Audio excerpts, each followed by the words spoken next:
Halo guys, welcome back again to my channel. Bersama saya Hansen di sini, dan seperti biasanya setiap harinya saya akan buatkan video seputar cryptocurrency. So bagi kalian yang tertarik seputar cryptocurrency, boleh aja langsung bantu saya like dan juga subscribe. Jangan lupa juga untuk hidupkan lonceng notifikasinya supaya kalian gak ketinggalan update terbaru seputar cryptocurrency. Oke, pada hari ini guys, kembali kita akan bahas seputaran Bitcoin, dan ini merupakan hari yang penting banget gitu ya. Saya akan jelaskan kenapa. Namun sebelum itu kita akan mulai dari market cap terlebih dahulu. Per hari ini secara global market cap crypto berada di angka 1,23 triliun dolar atau turun sekitar 0,28%. Nah, Bitcoin sendiri di angka 29.900-an, Ethereum 1.783, BNB 289, Cardano 0,62, XRP 0,4, Solana 40 dolar, dan Dogecoin ada di urutan ke-10 dengan harga 0,079 dolar. So, per hari ini kita melihat market dalam keadaan yang mix, sebagian ada yang hijau, ada juga yang merah, walaupun kenaikan dan penurunannya nggak terlalu signifikan. Paling tinggi itu hanya Solana, kenaikannya 3,2% ke 40,14 dolar. So, itulah outlook sementara dari beberapa top coin yang ada. Sekarang kita masuk dulu ke beberapa berita dan data terbaru hari ini. Nah, kenapa hari ini menjadi hari yang sangat penting gitu guys untuk menentukan sentimen market? Karena nanti malam pukul 19.30 waktu Indonesia Barat, kita akan melihat data CPI keluar di Amerika Serikat. Forecast-nya atau prediksinya, angka CPI-nya tetap berada di 8,3%. Kalau misalnya ternyata actualnya nanti juga 8,3%, alias memang keluarnya 8,3, maka kemungkinan kita tidak akan melihat market terlalu volatil. Tetapi kalau misalnya keluarnya nanti di atas 8,3 atau di bawah 8,3, nah itulah yang menurut saya akan menyebabkan market menjadi sedikit volatil gitu. Volatilitasnya akan tinggi gitu ya, karena ini nanti akan menentukan kebijakan dari The Fed gitu ya.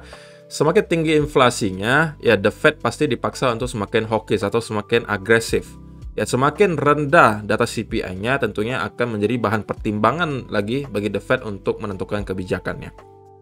Karena berarti kita udah melihat peak dari inflasi dan inflasinya udah start menurun. Karena kan terakhir kali kita melihat penurunan gitu ya, menjadi 8,3%. Kalau misalnya terus-menerus menurun, berarti kan kita melihat sudah ada perkembangan dari segi inflasi gitu kan. Nah, tidak kalah pentingnya gitu ya, kita juga melihat tanggal 16 Juni nanti jam 1 subuh. Oke, 16 Juni 2022 tanggal jam 1 subuh akan ada Fed interest rate decision yang diprediksikan akan mengalami kenaikan 0,5% dari yang awalnya 1% menjadi 1,5% gitu ya. Ya tentunya ini bukan hal baru lagi gitu ya, dan udah hampir sebagian besar orang expect bahwa The Fed akan melakukan kenaikan 0,5%. Kisi-kisinya juga ada dikasih oleh kakek Powell gitu. Mereka mengatakan kami akan melakukan apapun yang kami bisa gitu ya untuk dapat menekan laju inflasi. Tools dari The Fed apa? Ya salah satunya dengan menaikkan suku bunga. Gitu ya. Jadi kita bakalan lihat apakah benar-benar kita mendapatkan kenaikan 0,5 ataukah ada kejutan gitu. Nah, itu baru bisa kita jawab nanti tanggal 16 Juni. So, untuk kalian yang pengen nonton bareng gitu ya, nanti malam jam 19.30, kita nonton bareng kira-kira apa yang terjadi ke market ketika data CPI-nya keluar. Silakan kalian pantengin channel saya, karena kemungkinan nanti malam saya akan adakan live jam 6.30 atau jam 7 lah gitu ya. Untuk ya iseng-iseng aja gitu, nonton bareng ketika data CPI-nya keluar, apa yang terjadi ke market gitu ya. Jadi, saya tunggu di live nanti malam. Nah, berikutnya ini lebih ke segi fundamentalnya Bitcoin sendiri. Sebenarnya sangat basic data ini, tapi ini sering dilupakan oleh orang, padahal sangat penting gitu guys. Dan menurut saya data ini akan bisa membuka mata kalian dan membuat kalian lebih bermental baja lah gitu ya, menjadi seorang investor kripto khususnya di Bitcoin. Nah, ini ada sebuah thread dari Will Clemente, dia mengatakan Bitcoin is an exponentially growing monetary network that should be expected to reach 1 billion active users in the next decade. Artinya Bitcoin itu adalah sebuah jaringan monetary yang secara eksponensial itu terus bertumbuh dan diekspektasikan akan mencapai active users sebesar 1 miliar orang di dekade berikutnya. Alias 10 tahun lagi kita kemungkinan akan melihat Bitcoin mendapati usersnya sudah mencapai 1 miliar orang. Lalu perhitungan dan angkanya datang dari mana gitu kan? Nah, katanya Will Clemente, all disruptive technologies go through an S-curve of adoption, reaching their main growth phase after roughly crossing the 10% threshold. Jadi semua teknologi yang disruptif itu selalu melalui S-curve ketika diadopsi. Nah, mereka akan mencapai pertumbuhan yang paling pesatnya ketika sudah melewati angka 10%. Nah, ini adalah grafiknya, guys. penetration of target market. Nah, di awal kita akan melihat fase innovators ya. Pada saat itu kita melihat teknologinya baru diluncurkan gitu ya oleh para inovatornya, seperti misalnya internet, handphone, atau Bitcoin di tahun 2009 gitu kan. Nah, setelahnya kita baru masuk ke fase early adopters. Artinya apa? Di sini adalah orang-orang yang sudah memakai teknologi tersebut pada saat teknologinya baru diluncurkan. Mungkin baru 1 tahun diluncurkan mereka udah pakai. Misalnya nih, internet baru dimunculkan, setahun kemudian sudah ada orang yang pakai. Nah, itu masih termasuk early adopters. Oke. Kemudian handphone baru diluncurkan, 6 bulan kemudian mereka juga udah pakai. Padahal orang-orang lain itu masih kayak skeptis gitu. Ngapain lu pakai teknologi kayak gitu? Misalnya di awal-awal gitu kan. Baru ada sekitaran beberapa orang yang bisa memakai namanya teknologi internet atau misalnya handphone. Orang-orang yang lain pasti banyak yang merasa kayak skeptis, ngapain kalian pakai teknologi seperti itu gitu kan? Belum ada orang yang mau pakai. Kemudian ngapain sih pakai internet gitu kan? Mendingan yang fisik aja, ngapain harus yang digital? Atau handphone. Ngapain pakai handphone gitu kan? Kita udah ada telepon, lebih enak gitu. Gak usah lah pakai handphone. Pasti masih banyak orang-orang yang skeptis. Ya, Bitcoin juga sama. Dari awal diluncurkan, bahkan sampai sekarang pun, kita masih melihat Bitcoin diteriakin apa? Bitcoin itu scams, Bitcoin itu Ponzi. Dan Bitcoin itu tidak akan bertahan. Ngapain pakai Bitcoin gitu kan? Pakai uang aja, ngapain pakai Bitcoin? Pakai gold aja. Itu masih dalam fase early adopters. Baru setelahnya kita masuk ke early majority. Kalian orang-orang udah mulai start kayak, oke, ini kayaknya teknologinya bermanfaat juga nih ke kehidupan saya. Oke, saya mau pakai deh. Nah, itu udah mulai mayoritas orang udah nyadar nih bahwa teknologi tersebut bermanfaat dan udah mulai start untuk memakai. Nah, ketika sudah mulai mainstream, baru kita masuk ke late majority. Orang-orang yang mulai memakai ketika barangnya sudah mainstream. Ya, contohnya seperti handphone dan juga si internet sekarang. Sudah mainstream. Siapa yang tidak memakai internet sekarang? Siapa yang tidak memakai handphone? Ya, kita udah termasuk di late majority. Gitu ya. Kalau kalian baru memakai 1-2 tahun ini, ya kalian termasuk late majority untuk internet dan juga si handphone. Karena semuanya udah pakai gitu. Dan baru fase terakhirnya masuk ke laggards. Atau orang-orang yang ketinggalan gitu. Orang udah lewat zamannya, dia baru pakai. Itu laggards. Oke? Nah, kita bakalan lihat sekarang di mana sih Bitcoin gitu kan. Di fase mana nih Bitcoin. Nah, sebelumnya kita bakalan lihat dulu perbandingannya gitu. Antara beberapa teknologi disruptif. Dan ini adalah adoption curve-nya gitu ya. Ada di sini automobile, landline, tablet, cellular phone atau handphone gitu ya. Kemudian ada radio, ada electric power, ada smartphone, ada internet, ada social media. Kalau kalian lihat route-nya atau perkembangannya itu rata-rata mirip gitu guys. Oke, perkembangannya akan sangat kencang itu di awal. Oke. Early adopters itulah biasanya yang mendapatkan cuan paling banyak gitu ya kalau berinvestasi ke perusahaan-perusahaan ini. Automobile, landline, tablet, ini adalah teknologi-teknologi yang disruptif. Dan rata-rata ya, tentunya udah masuk ke fase late majority atau bahkan udah laggards. Gitu ya, karena ya semua barang yang disebutkan di sini itu semuanya sudah mainstream. Ya kalau kayak radio itu kemungkinan udah masuk laggards gitu, udah ketinggalan zaman. Gitu kan? Dan mungkin ada beberapa yang juga udah termasuk sebagai laggards.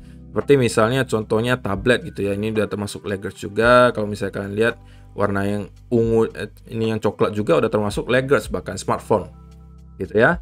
Yang landline ini masih termasuk late majority lah. Udah dikit lagi juga udah masuk laggards. Jadi ini adalah semua contoh-contoh teknologi disruptif. Oke, nah kalau misalnya kita bandingkan dengan data-data dari Bitcoin gitu ya. Dari segi user datanya itu dari waktu ke waktu tentunya secara eksponensial terus-menerus meningkat. Sangat drastis gitu ya. Di sini juga sama ditunjukkan cumulative sum entities net growth. Terus meningkat. Ini datanya Bitcoin ya. Nah, yang mencengangkannya lagi kalau kalian perhatikan, according to this data, approximately 0.36% of global population are users of the Bitcoin monetary network today. Sekarang guys, itu baru ada sekitar 0,36 dari total populasi global yang memakai jaringannya Bitcoin. Sekali lagi saya ulang guys, 0,36% dari total populasi global yang memakai networknya Bitcoin. Jadi kalian di mana sekarang? baru berada di sini, kalian termasuk para early adopters. Orang-orang yang sudah memakai network Bitcoin ketika Bitcoin baru-baru dimunculkan. Kalian masih termasuk di sini, guys. Nah, dalam 1 atau 2 dekade ke depan, kita kemungkinan diprediksikan akan masuk ke fase early majority dan late majority, di mana pada saat itu kemungkinan Bitcoin sudah mainstream dipakai sebagai monetary network. Nah, kalau kalian baru mulai berinvestasi di sekitaran sini atau bahkan di sini, ya bukan berarti kalian tidak bisa menghasilkan cuan, tapi cuannya sudah sangat terbatas. Karena kemungkinan pada saat itu Bitcoin harganya sudah 500.000 dolar per koin atau 1 juta dolar per koin. Untuk naik lagi bisa, tapi secara persentase kalian tidak akan lagi bisa melihat kenaikan 100%, 500%, 1000%. Itu akan sangat sulit, karena pada saat itu market cap-nya sudah sangat besar, sehingga untuk mendapatkan kenaikan 10% pun itu kemungkinan akan sangat sulit. Tapi kalau kalian masih di sini, itu masih sangat awal banget, guys. Ketika nanti kita udah melewati angka 10%, itu biasanya adalah fase pertumbuhan paling pesat, dan inilah fase-fase di mana kalian sudah akan memanen. Di mana orang-orang early majority baru masuk, orang-orang baru nyadar, oke, Bitcoin ternyata bermanfaat juga ya. Baru pakai, kalian udah tinggal panen aja. Jadi berbahagialah kalian gitu ya, yang sudah mempunyai Bitcoin dari sekarang, yang sudah berinvestasi di kripto dari sekarang, karena kalianlah orang-orang terpilih menjadi early adopters. Gitu ya, semoga dengan adanya data ini kalian bisa ya sekarang mengubah mindsetnya ke orientasinya lebih jangka panjang. Kapan kira-kira kita masuk ke fase early majority? Kemungkinan kalau dari grafik ini diprediksikan itu di dekade berikutnya di sekitaran tahun 2032. Mulai 2032 sampai 2042 itu adalah fase paling pesatnya. Tapi sesuai dengan curve di sini ya. Oke. Jadi itu adalah dari Will Clemente. Apa pendapat dari kalian tentang data di sini? Menurut kalian, apakah kita juga akan melewati S-curve yang sama dengan beberapa teknologi yang tadi kita lihat, seperti radio, seperti handphone, seperti tablet, seperti internet, dan lain sebagainya? Atau menurut kalian, kita akan melihat tingkat adopsi yang berbeda? Silahkan kalian kasih komentar kalian di kolom komentar di bawah. Sekarang kita akan langsung masuk aja ke chartnya Bitcoin, dan saya pengen mulai dari daily chart terlebih dahulu. Ya, untuk sekarang tentunya kita kemungkinan besar tidak akan melihat pergerakan yang terlalu signifikan sampai nanti malam ya guys, sampai data CPI-nya keluar. Kalau kalian lihat juga ya di 4-hour chart maupun 1-hour chart ya, kita terlihat cukup sideways di sini. Oke, kita masih tetap berada di pertengahan area support and resistance di sini. Kita in the middle of nowhere. So, menurut saya baik scalper maupun para swing trader untuk sekarang lebih baik ya stay away dulu lah guys. Tidak harus setiap hari kita berada di market gitu ya. Ada saatnya kita memang perlu menunggu dulu. Apalagi saat-saat seperti ini ketika data CPI keluar, kalian perlu keep in mind ya guys, setiap kali ya, sebagian besar, bukan setiap kali, sebagian besar ketika data CPI itu dikeluarkan, kita akan melihat pergerakan yang zigzag gitu ya. Jadi jangan kalian percaya pergerakan pertama ketika data CPI-nya keluar. Ketika data CPI-nya diluncurkan, ketika misalnya tiba-tiba di pump, itu kalian jangan langsung percaya ya guys. Karena biasanya itu hanya pancingan dan malah dibanting lagi. Sebaliknya, kalaupun di drop kan sampai terlalu jauh, kalian juga jangan langsung percaya gitu. Kalian harus mungkin menunggu konfirmasinya berupa konsolidasi beberapa candle sebelum kalian memutuskan, oke, ini sepertinya memang sudah valid adalah sebuah breakdown atau breakout, baru kalian mencari setup. Oke, karena kalian bisa cek sendiri data CPI sebelumnya, pergerakannya sangat zigzag. Dan orang-orang yang long maupun short itu biasanya kena dua-duanya. Gitu ya. Jadi kalaupun kalian memang hobi banget gitu ya dengan yang high risk seperti itu, kalian trading ketika data CPI-nya keluar, ya sudah, pastikan saja kalian menerapkan risk management yang baik. Itu saja pesan saya gitu ya. Nah, untuk Bitcoin sendiri sebenarnya saya lebih prefer kalau misalnya nanti dia mendapati ada sebuah drop di sini ya, untuk kemungkinan menyelesaikan koreksi di sini. Oke, dan dari sini saya expect kalau misalnya kita mampu breakout dari atas area ini akan membuat Bitcoin menuju ke next area yang sudah kita tunggu-tunggu gitu sebenarnya, di sekitaran area 34 sampai 36.000. Sekaligus di sini sudah akan ada trendline besarnya. Oke. Kalau kita mampu mencapai area ini, tentunya ini akan sangat baik untuk kalian mencari peluang untuk short gitu ya, karena kemungkinan di sini kita akan mendapati lagi semacam rejection. So far tentunya kita belum bisa mengasumsikan bahwa kita akan mendapati reversal yang adanya semacam relief rally gitu ya, kecuali kalau misalnya kita nanti mendapatkan konfirmasi berupa kita breakout dari trend besar di sini, maka kemungkinan kita bisa evaluasi kembali tentang analisa kita, dan kemungkinan kita bisa melihat akan ada kenaikan lanjutan dari Bitcoin. Tapi sebelum hal tersebut terjadi, kita masih berasumsi bahwa kita masih dalam downtrend, yang berarti kita hanya akan melakukan retest ke area trend di sini, kemudian kembali drop, dan baru dari area major support berikutnya kita akan lihat lagi apakah kita sudah mendapatkan ciri-ciri bottom dari sebuah bear market, ataukah kita masih akan drop lebih jauh. Tentunya kita juga akan padukan dengan fundamental gitu, apa yang sedang terjadi di keadaan makro, dan itu baru akan kita buatkan analisa lanjutannya lagi. Oke, jadi untuk sementara guys, untuk 15 minute chart dan lain sebagainya ya tentunya belum banyak yang bisa disampaikan selain kita terlihat cukup sideways di sini merangkak turun. Oke, dan rata-rata kemungkinan mereka akan menunggu data CPI untuk keluar. Sekali lagi, untuk beberapa senario yang kemarin disampaikan adalah bisa jadi sekarang kita berada di sebuah falling wedge gitu ya, beberapa senarionya. Dan kalau misalnya senario keduanya, kemarin sudah saya sampaikan juga, bisa jadi kita juga berada di sebuah expanding flat. Gitu ya, modelnya ya seperti ini. Expanding flat ini adalah yang paling, yang kata orang paling jinak lah gitu ya, karena kita diekspektasikan kalau memang sebuah expanding flat di sini kita sudah menemukan bottom dan kemungkinan tidak akan drop lagi terlalu jauh, mungkin hanya nyampe ke 24 atau 23, dan kita kemudian akan building lagi momentum ke atas. Oke, kalau misalnya untuk senario yang lainnya, ya mungkin ada orang mengatakan kita akan drop di bawah 20.000, bahkan sampai 17 atau 18.000 sebelum menemukan bottom. Ada juga yang mengatakan 12.000 sampai 8.000 gitu ya, itu tergantung nanti kalian tipikal yang mana gitu ya. Tapi kalau saya sih selalu pesan ke kalian, kalian harus gitu ya siap dengan segala senario yang bisa terjadi gitu ya. Kalaupun misalnya kalian beranggapan nih, anggap saja kalian yang kubu 12.000 sampai 8.000 gitu, yang paling ekstrim gitu kan. Di sekitaran sini kalian anggap baru akan tercipta bottom bear market. Nah, kalian harus punya plan B. Plan B-nya seperti apa? Kalau katakanlah kalian melihat indikasi bahwa kemungkinan Bitcoin tidak akan nyampe ke sekitaran area di sini, kalian harus take action guys. Jangan sampai kalian terlalu fanatik dan mengatakan saya belum akan membeli kok sebelum kita nyampe ke 12.000 atau 8.000. Karena probabilitas atau kemungkinan kita tidak menyentuh ke area ini sama sekali itu pasti ada gitu guys. Nah, kalau kita misalnya hanya drop sampai ke sini dan kemudian kita membentuk cycle yang baru, sedangkan kalian terus menunggu di sini dan tidak dikasih sampai kapanpun, lalu kalian mau ngapain gitu kan?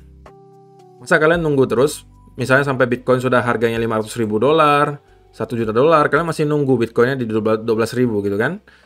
Nah, itu kan kalian harus pikirkan juga. Plan B-nya harus selalu ada. Atau kalau kalian tipe yang kubunya lebih percaya bahwa Bitcoin sudah akan mencapai bottom di sekitaran 20.000 gitu kan. Tapi ternyata tidak gitu. Tapi ternyata kita malah drop sampai 12.000 sampai misalnya 8.000 di sekitaran sini. Nah, kalian juga harus punya plan B gitu. Kalian juga harus siapkan. Kalau misalnya ternyata tidak di sini, tapi ternyata di sini bottomnya. Mungkin dengan cara kalian tidak langsung all in di sini, dollar cost averaging saja, masuk di sini, turun lagi masuk, turun lagi masuk, turun lagi masuk, turun lagi masuk. Gitu ya. Jadi itu yang selalu saya pesan ke kalian guys. Kita memang bisa melakukan analisa, memang ada probabilitas juga analisa kita benar, tapi kita juga harus menyiapkan gitu ya apabila ternyata analisa kita salah. Jangan sampai kalian hanya menyiapkan apabila analisa kalian benar gitu ya. Jangan sampai itu terjadi ke kalian, oke? Jadi ya secara teknikal tidak banyak yang bisa saya sampaikan selain kita mungkin akan menunggu nanti malam dulu baru kita mungkin akan melihat market sedikit bergerak gitu ya. So itu aja sih untuk hari ini guys. Terima kasih yang sudah menonton sampai selesai. Semoga bermanfaat video hari ini dan kita akan bertemu lagi di video yang berikutnya. Bye bye.